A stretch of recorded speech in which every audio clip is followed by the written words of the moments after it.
After conquering La Liga and lifting the Champions League, and after representing his nation at the World Cup, Lorenzo Castorre Jr. finally took a well-earned break. He spent 2 weeks in Cyprus, recharging before it was time to return to training in August ahead of the 2030-2031 season.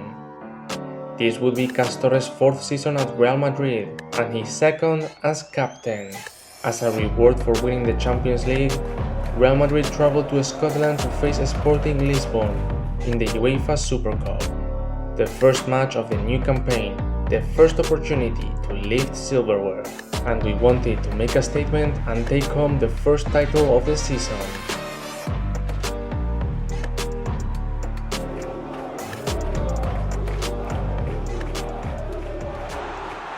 Castorre and Real Madrid had a bunch of opportunities in the first half.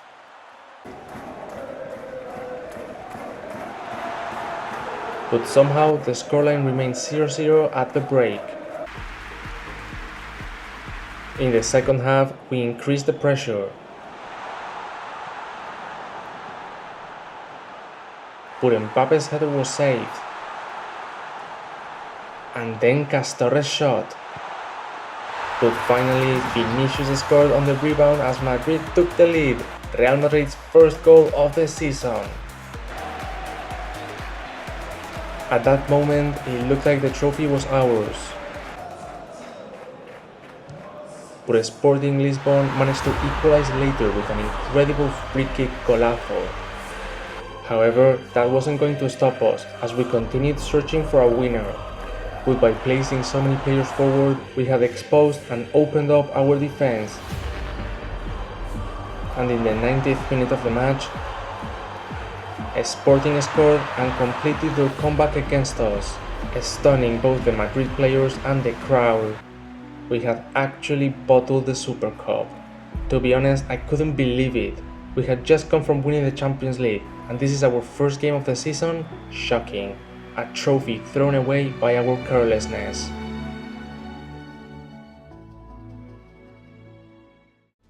But we couldn't let the loss bring our morale down, as up next we had to play the first leg of the Supercopa de España against Barcelona.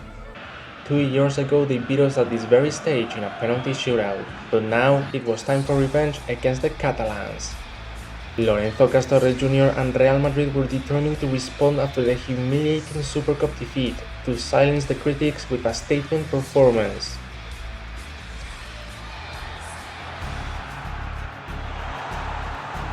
But it didn't take long at all for Lamine Yamal to open the score.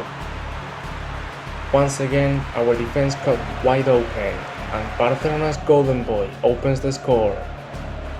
And if you thought that was bad, Yamal went on to grab his brace just 5 minutes later, scoring the exact same goal twice. Absolutely pathetic, what a joke of a defense. And just when you thought we would finally fight back and push for a goal, Barcelona come and make it 3-0. 3-0. 3-0 before the end of the first half.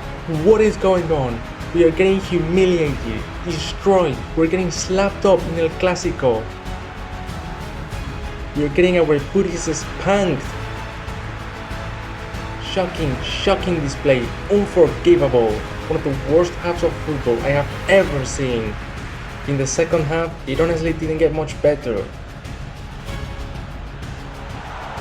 It was a miracle that Barcelona somehow didn't go 4 goals up, as Pedri was just inches away from certifying our death. Real Madrid just couldn't get anywhere near Barcelona's box. No fight, no urgency, no hunger. And just then, my teammate played a ball over the defense. And after controlling it with his chest, Castorre smashed it home for his first goal of the season. It wasn't much, but it was a response from the Ballon d'Or winner. In a game that could have easily ended 4 or 5-0, we somehow escaped with just a 2-goal deficit. We are very much alive in this competition, but we have to put up a flawless performance in the second leg if we want any shot at a comeback and at winning the trophy. Castorre came out hungry early in the second leg.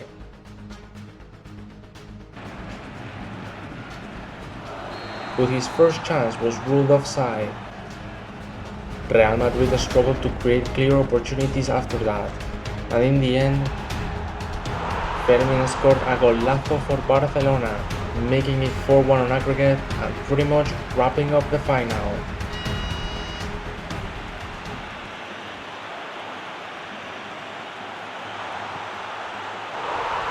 Castorre did manage to grab another goal moments later, briefly igniting hope inside of Real Madrid, but it was simply too little, too late.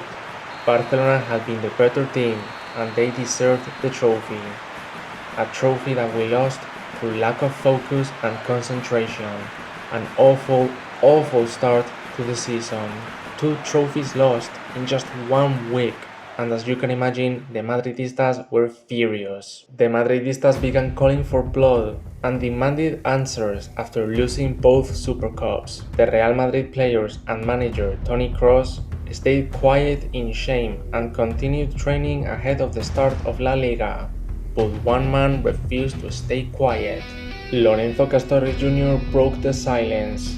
On Instagram, the Ballon d'Or winner posted a message taking full responsibility for the loss of both titles, promising that this team would turn things around immediately.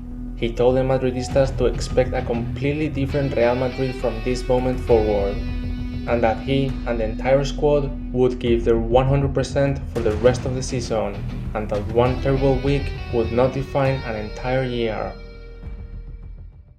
Here's a short compilation of Lorenzo Castorre Jr.'s and Real Madrid's start to the new La Liga season.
Real Madrid have responded to the criticism with 2 masterclass performances, kicking off the new La Liga season in style, including a thrashing at the Sánchez Pizjuán.